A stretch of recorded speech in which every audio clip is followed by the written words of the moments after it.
Alors mes chers amis, à présent nous avons compris qu'il y a deux types de bénédictions qui existent.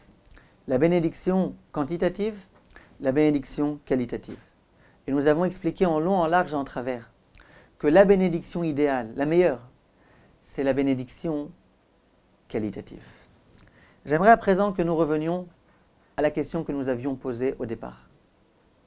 La Mishnah s'interroge, Ezeu Ashir, qui est-ce qui est véritablement riche?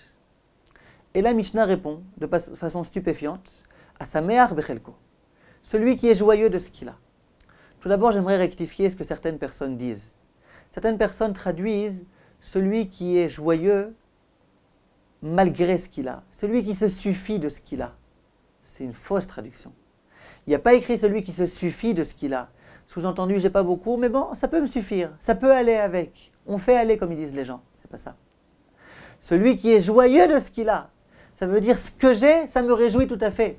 Je suis complètement joyeux de ce que j'ai. On s'était posé la question. On n'a pas demandé qui est joyeux. On a demandé qui est riche. Et toi, tu me réponds qui est joyeux. Réponse, mes chers amis. Qu'est-ce que la richesse? Généralement, dans notre esprit, au moment où on parle de richesse, immédiatement, il y a une connotation d'argent. On se dit, la richesse, c'est de l'argent. Il faut savoir qu'il n'y a pas que ça. La Gemara va dire, par exemple, qu'il y a une notion de richesse intellectuelle et qu'il y a aussi une notion de pauvreté intellectuelle. Or, qu'est-ce que la richesse? La richesse, c'est avoir ce dont j'ai besoin. Être comblé. Qu'est-ce que la pauvreté? La pauvreté, c'est être en manque. Il me manque quelque chose. Ça s'appelle que je suis pauvre. Si j'ai tout ce qu'il me faut, ça s'appelle que je suis riche. Donc, lorsque la Mishnah s'interroge, elle demande qui est-ce qui est vraiment riche. On souhaite à savoir quel est le prototype, quel est l'exemple même de la richesse, de la personne qui incarne la richesse. Répond la Gemara, la Mishnah, à Sameach Bechelko. Celui qui est joyeux de ce qu'il a. Pourquoi? Parce que dans la mesure où il est joyeux de ce qu'il a, dans la mesure où ce qu'il a, ça lui suffit, parce qu'il sait que c'est ce dont il avait besoin, eh bien, il est comblé. Il n'a plus de manque. Qui dit pas de manque, dit richesse. Lui, c'est l'homme qui est véritablement riche. L'homme, par contre, qui est riche, qui a des milliards, mais qui sans arrêt souhaite avoir encore plus, amonceler encore plus d'argent, sans arrêt il se sent en manque. Au lieu, sans arrêt de se focaliser sur ce qu'il a, il se focalise sur ce que malheureusement il n'a pas encore. Et donc il est sans arrêt habité par un sentiment de manque. Celui-là, il ne peut pas être riche. C'est pas parce que dans la roue c'est écrit que celui qui est millionnaire, c'est considéré comme s'il était riche, qu'il est vraiment riche. Regardez, il manque de quelque chose. Alors que le premier a peu d'argent, mais il ne lui manque rien, celui-là est riche et il lui manque de quelque chose. Il ne peut pas être riche. Bien sûr qu'il y a des gens riches qui ne manquent de rien, et qui se sentent être riches, et qui se sentent être Sameach Bechelko. Eux, ils sont vraiment riches. Mais il y a d'autres personnes qui ne sont pas moins riches. Parce que certes, elles n'ont pas beaucoup d'argent, mais elles sont super joyeuses de ce qu'elles ont. Zeu Ashir à Sameach Bechelko. Pour prendre un exemple de la Torah, dans la fameuse rencontre historique entre Yaakov et Esav, Yaakov dit à Esav, écoute, tu veux agréer s'il te plaît les troupeaux que je te donne? Et Esav prend son air blasé, il dit, mon frère, Yeshli Rav, j'ai beaucoup.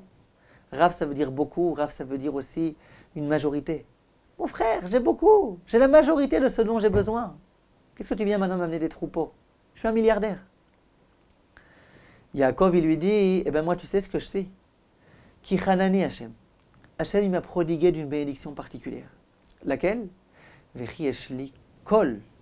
Moi j'ai tout. Regardez mes chers amis la différence entre Yaakov et Esav. Esav, il a beaucoup. Il a la majorité. Yaakov a tout. Qui était le plus riche? Je ne sais pas. J'imagine que Esav était plus riche que Yaakov. En valeur absolue, j'imagine que Esav était plus riche.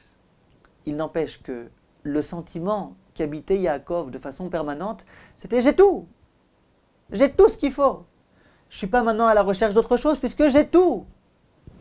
Par contre, Esav, au contraire, j'ai pas du tout tout. J'ai beaucoup, j'aimerais avoir encore plus. J'ai la majorité, j'aimerais avoir encore plus. Dans la mesure où on vit avec le sentiment de j'ai beaucoup mais pas tout, d'une certaine façon, on est pauvre. Parce qu'on sent qu'on a un manque. On vit dans une certaine pénurie, ce manque à combler. Et ça fait qu'on est pauvre. Il y a certaines personnes qui meurent en n'ayant pas assouvi tous leurs désirs, même pas la moitié de leurs désirs. Parce qu'elles ont 100 et elles veulent 200. Donc il leur manque quelque chose, elles ne sont pas riches. Qu'est-ce qu'on va se dire, celui qui a 200, il est riche? Non, lui, il veut 400. Et plus on a, plus on souhaite. Et ça, mes chers amis, on le constate. Quelquefois, vous rencontrerez autour de vous des personnes qui n'ont pas beaucoup d'argent. Lorsqu'on les sollicite pour des institutions de Torah, des institutions de charité, de chesed, ces personnes-là qui ont très peu, elles se démènent pour pouvoir aider financièrement. Quelquefois, il y a d'autres personnes qui sont super riches. On leur demande d'aider. Ah, je ne peux pas, en ce moment c'est difficile. Tu sais, quel difficile? Tu es déjà milliardaire. Non, mais en ce moment c'est difficile. Un jour, j'ai discuté avec une personne qui était proche d'un milliardaire. Et j'avais besoin de le solliciter pour quelque chose de très important. Pour une mitzvah, bien évidemment. Je me suis adressé à cette personne-là, je lui ai dit, dis-moi, si je vais lui parler à lui, alors qu'en plus c'est quelqu'un que je connais très bien moi-même, il y a des chances qu'il puisse aider. Cette personne m'a dit, écoute, il y a plein de personnes qui t'aideront volontiers. Lui, s'il est généreux ce jour-là, s'il est de bonne humeur, il te donnera peut-être 100 shekels, pas plus. Je dis, mais pourquoi? Il n'y a pas une rue en Israël où il n'y a pas un appartement qui lui appartient. Un immeuble qui lui appartient presque. Pourquoi 100 shekels? Il me dit, mais tu ne sais pas comment il fonctionne celui-là. Tu ne sais pas comment ils fonctionnent les milliardaires. Eux, pour eux, c'est vrai qu'ils ont des millions, des milliards. Mais à chaque fois, ils veulent encore et encore et encore. Et à chaque fois, ils sont super angoissés que peut-être qu'ils n'auront pas encore. Et c'est encore, ce n'est pas quelques dizaines de milliers de shkalim. C'est des milliards de shkalim qu'ils veulent. Ces personnes-là, elles sont riches ou elles sont pauvres? Elles sont pauvres. Vous voyez bien, on a besoin de son aide. Elle n'est pas capable de nous l'apporter. Or qu'on va voir des personnes dont on pourrait dire qu'elles sont pauvres, et ces personnes-là, elles donnent beaucoup d'argent. Parce que, effectivement, elles sont riches. Voilà, mes chers amis, la conclusion à laquelle nous sommes aboutis. Donc, on voit bien de là, mes chers amis, que les personnes qui pensaient que la façon de pouvoir être joyeuse, c'est d'être riche, c'est d'avoir de l'argent, c'est d'avoir des biens matériels, elles doivent immédiatement se détromper. On voit que ce n'est pas vrai. Une personne, elle peut avoir plein et vouloir encore plein. Et finalement, elle n'est pas joyeuse parce qu'elle est pauvre. Elle se sent être dans le manque. Alors comment fait-on, mes chers amis, pour accéder au bonheur? Comment faire? Peut-on quand même donner un conseil? L'argent, c'est pas ça. Le permis de conduire, on a bien compris que non. Pouvoir se teindre les cheveux quand j'aurai 18 ans et que je pourrais dire à ma mère, tu vois maman, tu m'as toujours interdit de me teindre les cheveux, maintenant je suis arrivé à l'âge de la majorité, je me les teindrai. Ah, on voit que ça ne marche pas non plus. C'est pas ça qui réjouira. C'est pas les choses matérielles qui réjouiront. Si jamais on a des désirs, eh ben plus on va rentrer dans la dynamique du désir, plus on voudra de désir. Comment faire pour être joyeux, mes chers amis? Alors en fait, en un mot, mes chers amis, il faut savoir que l'homme est constitué d'un corps et d'une âme. Le Messilat Yesharim l'écrit de façon explicite, et nos maîtres, dans leurs écrits, insistent beaucoup sur cela. Chaque homme est constitué d'un corps et d'une âme. Les aspirations du corps sont toutes matérielles. Les aspirations de l'âme sont toutes spirituelles. Le corps veut un bon steak, de bonnes vacances. L'âme veut une bonne page de Gemara, une bonne prière. Et voilà que, au moment où Dieu crée l'homme, il met face à lui le défi suivant. Il lui dit, écoute bien, il va falloir maintenant que vous vous mariez, vous, ensemble, le corps avec l'âme. Et ce mariage-là, c'est la vie de l'homme. L'homme doit bien vivre avec son corps et avec son âme. Et il doit faire l'impasse sur aucun d'entre eux. Il doit ménager son corps, le pomponner un petit peu de temps en temps, mais il doit surtout ne pas oublier son âme. Quelle est la situation tumultueuse dans laquelle se trouve ce couple? C'est que lorsque le corps veut réjouir l'âme, il a beaucoup de mal. Chazal nous dit c'est un petit peu comme un paysan, à savoir le corps, qui a épousé une princesse, à savoir l'âme. Le paysan veut réjouir sa princesse. Il rentre un jour à la maison avec 50 kilos de pommes de terre. Il lui dit voilà ma chérie le cadeau que je t'ai amené aujourd'hui. Et elle lui fait la grimace, elle est déçue. Elle s'attendait à un beau collier, un beau bracelet. Le lendemain, puisqu'il voit que ça n'a pas marché, et puis lui il est dans sa mentalité, il lui amène une vache. Il dit regarde je t'ai amené un cadeau. Il faut juste que tu la traites tous les jours. Et elle lui dit la vache. Et puis finalement, qu'est-ce qui va se passer avec ce couple-là? Il va falloir qu'ils apprennent à vivre ensemble. Le jour où ils vont divorcer, le jour où l'âme va quitter le corps, c'est la mort de l'homme. Il faut savoir, mes chers amis, qu'il faut dans notre vie alimenter le corps et alimenter l'âme. Quel est le problème? C'est que le corps, lui, il est assez direct avec nous.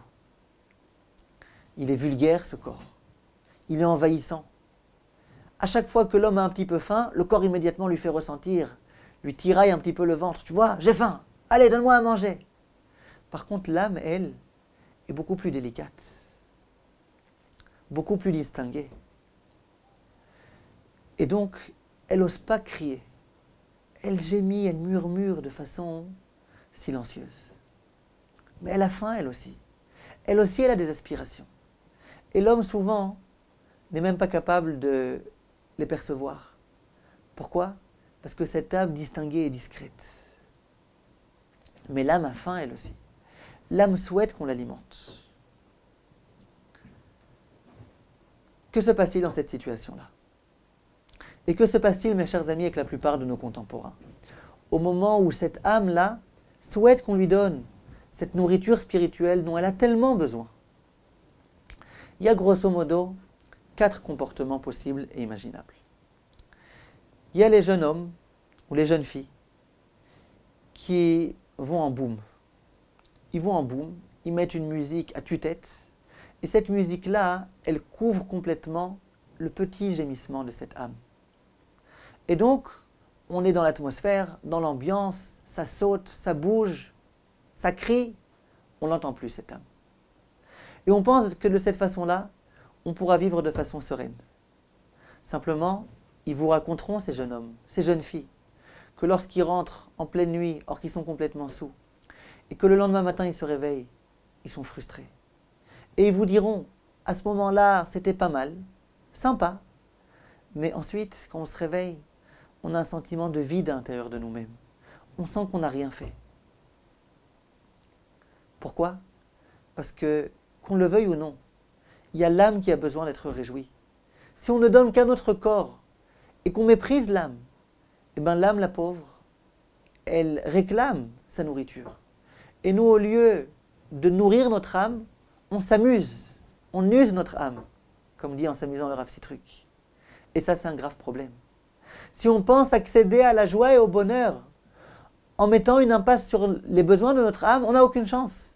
Parce que l'homme, c'est un corps et une âme. Même un homme pas religieux, il est habité du corps et de l'âme. Disent nos maîtres, si jamais tu veux être joyeux, être serein, être épanoui, bien vivre, il faut que tu alimentes ton âme. Si au lieu de l'alimenter, tu vas en boum et tu l'oublies complètement, tu n'as aucune chance. Il y a d'autres personnes, mes chers amis, que font-ils? Ils optent pour une autre solution. C'est la solution qui consiste à éviter complètement les problèmes, à oublier notre âme. Comment? Vous savez qu'il y a ce qu'on appelle en hébreu ripouï beisouk. Certaines personnes, lorsqu'elles sont malades, la façon de les guérir, c'est de leur dire soyez sans arrêt en activité. Soyez sans arrêt occupés. Pourquoi vous déprimez? Parce que vous vous posez trop de questions. Si jamais vous passez votre temps à être en activité, un rendez-vous ici, un téléphone ici, un deuxième téléphone ici, le bipère, et tel rendez-vous, et tel machin, que votre emploi du temps est surchargé, vous verrez, vous n'aurez pas le temps de déprimer. Et certaines personnes se comportent de cette façon-là. Ils se disent, au lieu de se poser les questions, au lieu d'être attentif aux besoins de mon âme, j'oublie mon âme complètement, je m'occupe que de mon corps. Et sans arrêt, on est occupé, on est occupé, on est occupé, et puis on ne se pose pas les vraies questions. On passe complètement à côté de la vraie question. Simplement, mes chers amis, Quel va être ici le problème? C'est que lorsque cette personne-là finalement va aller en vacances, qu'elle va s'installer paisiblement sous un parasol, sur une chaise longue, si elle a ce jour-là l'intelligence, c'est pas sûr qu'elle l'aura, d'éteindre son portable, et qu'elle se retrouve elle-même face à elle-même, immédiatement va ressurgir dans ses oreilles la petite voix, le petit gémissement de l'âme, qui va lui dire « Tu m'as oublié, tu me laisses pas vivre, tu ne m'alimentes pas, tu ne me donnes pas ce dont j'ai besoin. » Et la personne à nouveau va sentir un malaise énorme, va se sentir être complètement vide. C'est ce qui se passe avec de nombreux couples. Il y a de nombreux couples qui pendant des années entières réussissent à s'arranger. C'est peut-être pas la grande joie, mais ils s'arrangent bien. Lorsqu'ils ont finalement marié tous leurs enfants, premier enfant, le deuxième, le troisième, le 10e, finalement, quelques jours après le mariage, c'est le divorce. Et on s'interroge, pendant 40 ans, vous vous êtes tellement bien arrangé. Qu'est-ce qui vous est arrivé? Vous savez, vous avez marié votre dernier enfant, vous êtes obligé maintenant de vous bagarrer et de divorcer. Souvent, ce qui se passe, c'est que pendant toutes ces années-là, ces 40 fameuses années, c'est vrai qu'ils ont vécu sous le même toit. C'est vrai qu'ils ont habité ensemble, mais ils n'ont rien créé. Ils étaient occupés à changer les couches, à devoir acheter des tefilines pour les enfants, à décider dans quelle école les amener, etc., etc. Il y avait des problèmes ici, en amont et en aval. Mais ils ne se sont jamais installés l'un avec l'autre. Ils n'ont jamais rien créé ensemble. Ils n'ont jamais confronté leurs opinions. Ils n'ont rien créé. Alors, ils n'ont jamais eu le temps de se poser les questions. Ils étaient tellement occupés sans arrêt que ça va, ils ont réussi à vivre 40 ans comme ça. Mais dès lors qu'ils se retrouvent vraiment, là, il y a un grand problème, un grand manque qui se manifeste. Et le couple ne supporte pas ça, il divorce. C'est ce qui risque de se passer avec notre corps et notre âme. On peut essayer d'oublier complètement notre âme. Mais est-ce que c'est vraiment ce qu'on doit faire? Réponse non. Il ne faut surtout pas l'oublier, notre âme. Il y a d'autres personnes qui quelquefois sentent ce malaise-là, qui provient de l'âme, qui n'est pas du tout à son aise. Et ils se disent, il y a un manque ici quelque part qu'il faut combler. Comment ils le comblent? Avec une tablette de chocolat, des sucreries, des friandises, des glaces, des week-ends ici, des vacances là-bas. Et ils se disent de cette façon-là, on va combler. Il y a un manque, je ne me sens pas bien, il y a un malaise. Il faut réussir à gérer ce problème, à le résoudre. Alors comment on résout le problème? Quand on ne se sent pas bien, qu'est-ce qu'on fait? Eh bien on mange un petit chocolat, peut-être qu'on se sentira mieux. Et généralement, mes chers amis, ça ne marche pas. Ça veut dire, si jamais je ne suis pas censé avoir faim parce que j'ai déjà bien mangé, je ne suis pas censé être fatigué parce que je me suis déjà bien reposé, je ne suis pas censé avoir besoin de vacances parce que je reviens de vacances. Alors comment ça se fait que je ne me sens pas bien? J'ai été chez le médecin, tout va bien. Les prises de sang sont parfaites. Et je sens un malaise. D'où provient ce malaise? Réponse, que disent nos maîtres? Ce malaise, c'est le gémissement de l'âme.